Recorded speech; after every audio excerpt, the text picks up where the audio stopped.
Friends, वाकई आप सभी से बात करके मुझे बहुत अच्छा लगा। मुझे खुशी है कि देश की नौजवान पीढ़ी देश के सामने मौजूदा चुनौतियों के सॉल्यूशन देने के लिए दिन रात एक कर रही है। पहले जो हैकेथॉन्स हुए उनसे मिले सॉल्यूशंस बहुत कारगर रहे हैं। हैकेथॉन्स में शामिल कितने ही स्टूडेंट्स ने अपने स्टार्टअप भी शुरू किए हैं।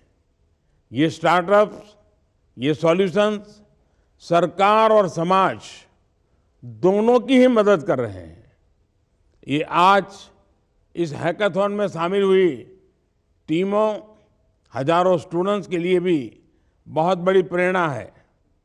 साथियों, 21वीं सदी का भारत आज जय जवान, जय किसान, जय विज्ञान और जय अनुसंधान के मंत्र पर आगे बढ़ रहा है। कुछ हो ही नहीं सकता, ये बदल ही नहीं सकता, इस सोच से अब हर भारतीय बाहर निकला है।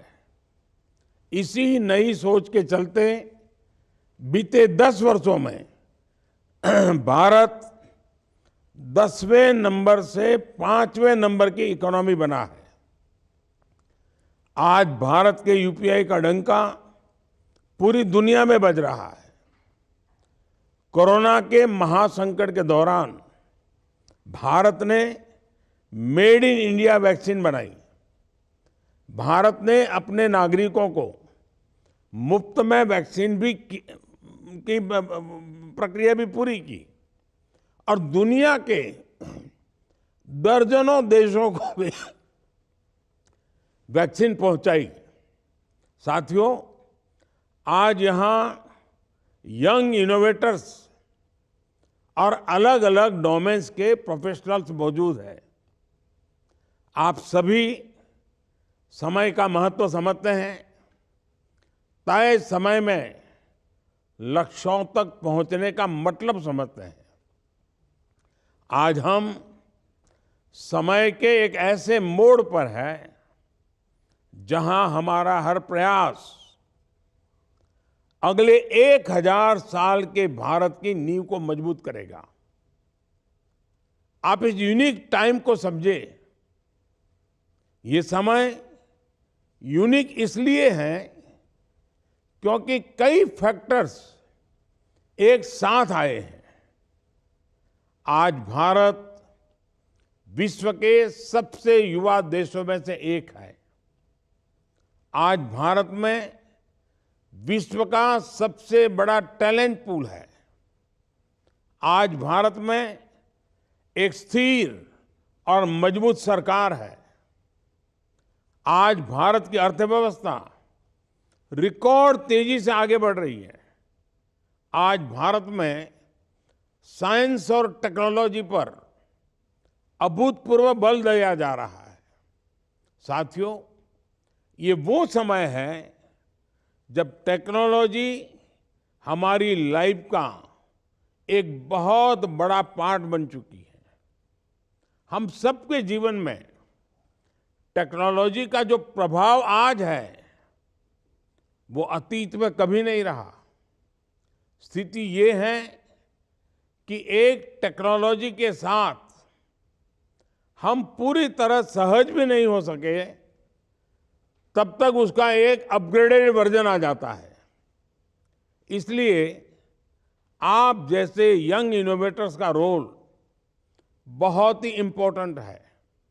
साथियों, आजादी का अमृत काल यानी आने वाले 25 साल देश के साथ आपकी लाइफ को भी ये समय एक तरफ 2047 की तरफ की यात्रा और दूसरी तरफ आपके जीवनपूर्ण महत्व के महत्वपूर्ण वर्षों की यात्रा, दोनों साथ साथ है। भारत को विकसित बनाने के लिए हम सभी को मिलकर काम करना है और इसमें आप सभी का सबसे बड़ा लक्ष्य होना चाहिए भारत की आत्मनिर्भरता। हमारा भारत आत्मनिर्भर कैसे बने? आपका लक्ष्य होना चाहिए कि भारत को कोई भी टेक्नोलॉजी इंपोर्ट न करनी पड़े, किसी भी टेक्नोलॉजी के लिए दूसरों पर निर्भर रहना न पड़े। अब जैसे डिफेंस सेक्टर है, आज भारत डिफेंस टेक्नोलॉजी में आत्मनिर्भरता के लिए काम कर रहा है, लेकिन अभी भी डिफेंस टेक्नोलॉजी से जुड़ी कई ऐसी चीजें हैं जिनको हमें इंपोर्ट करना पड़ता है। इसी तरह अपनी मैन्युफैक्चरिंग कैपेसिटी को बढ़ाने के लिए हमें सेमीकंडक्टर और चिप टेक्नोलॉजी में भी आत्मनिर्भर बनना होगा। क्वांटम टेक्नोलॉजी और हाइड्रोजन एनर्जी जैसे सेक्टर्स को लेकर भी भारत की एस्पिरेशन बहुत हाई है। सरकार ऐसे सभी सेक्टर्स पर विशेष फोकस कर रही है, 21वीं सदी का आधुनिक इकोसिस्टम बना रही है, लेकिन इसकी सफलता आप युवाओं की सफलता पर निर्भर करती है। साथियों, आज पूरी दुनिया की नजरें आप जैसे यंग माइंड्स पर टिकी है। दुनिया को विश्वास है कि भारत में उसे ग्लोबल चैलेंजेस का लो कॉस्ट, क्वालिटी, सस्टेनेबल और स्केलेबल सॉल्यूशन मिलेगा। हमारे चंद्रयान मिशन ने विश्व की उम्मीदों को कई गुना बढ़ा दिया है। आपको इन उम्मीदों को ध्यान में रखते हुए अलग अलग सेक्टर्स में नई टेक्नोलॉजी को इनोवेट करना है। आपको देश की आधुनिक जरूरतों को ध्यान में रखते हुए अपनी दिशा तय करनी है। साथियों, स्मार्ट इंडिया हैकेथॉन का लक्ष्य देश की समस्याओं का समाधान और समाधान से रोजगार का निर्माण, एक ऐसे चेन को चला रहा है। स्मार्ट इंडिया हैकेथॉन से देश की युवा शक्ति विकसित भारत के लिए समाधान का अमृत निकाल रही है। मुझे आप सभी पर, देश की युवा शक्ति पर अटूट भरोसा है।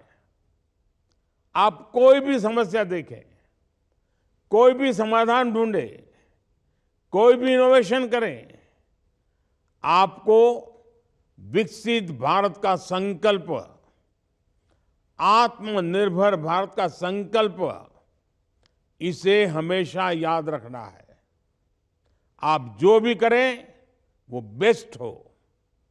आप ऐसा काम करना है कि दुनिया आपको फॉलो करे। एक बार फिर आप सभी को बहुत बहुत शुभकामनाएं, बहुत बहुत धन्यवाद।